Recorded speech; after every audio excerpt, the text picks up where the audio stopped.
Uyu munsi rero ndashaka kukubwira ibintu bigaragaza yuko nta busabane ugifitanye n'Imana, ibintu bigaragaza yuko Yesu yagiye kure yawe, ibintu bigaragaza yuko uri wenyine mu bibazo urimo, mu ntambara urimo, mu bikorwa urimo. Ibi bintu rero biraza gutuma byibura ugarura icyizere cy'uko Yesu ashobora kugaruka ku buzima bwawe akagira ibintu akora. Ese wakoze subscribe? Nimba utarayikora ntibigoye, kanda subscribe kugira ngo ujye ukurikirana ibiganiro byacu. Turifashisha ijambo ry'Imana riboneka muri Zaburi ya 10 ku murongo wa mbere.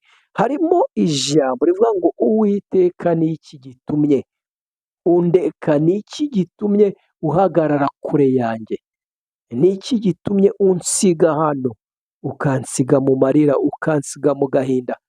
Ni iki gitumye umugabo wanjye agenda, ni iki gitumye umwana wanjye agenda, ni iki gitumye umugore wanjye agenda.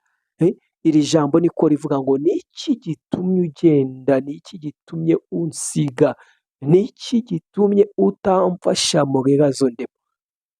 Ni iri jambo niryo tugiye kwifashisha. Noneho turaza kubona impamvu zishobora gutuma Yesu agusiga, impamvu zishobora gutuma imiryango iguta, impamvu zishobora gutuma bene wanyu bagusuzugura. Icya mbere ni ukuba udakiranuka, kureka Imana. Buriya iyo ufite Imana uba ufite byose. Rero ibintu bigaragaza yuko Imana mutakiri kumwe, ibintu bigaragaza yuko nta busabane ufitanye n'Imana. Icya mbere ni uko umwanya wo gusenga utakiwubona, umwanya wo gukora ibyiza uba wumva muri wowe waragiye, umwanya wo kumva ukeneye ko Yesu yinjira muri wowe akaguha amahoro uba wumva ntayo ukeneye.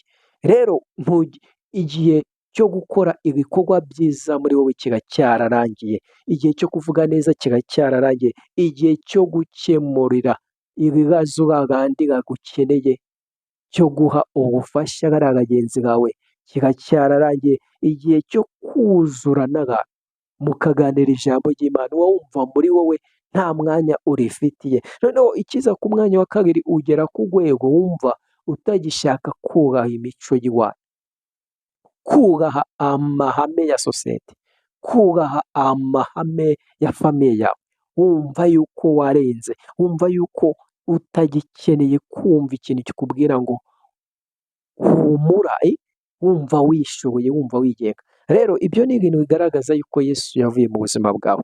Nta kundi birashoboka. Wikora subscribe ujye ukurikirana ibiganiro byacu. Yesu aragukunda, aguhaye agakiza.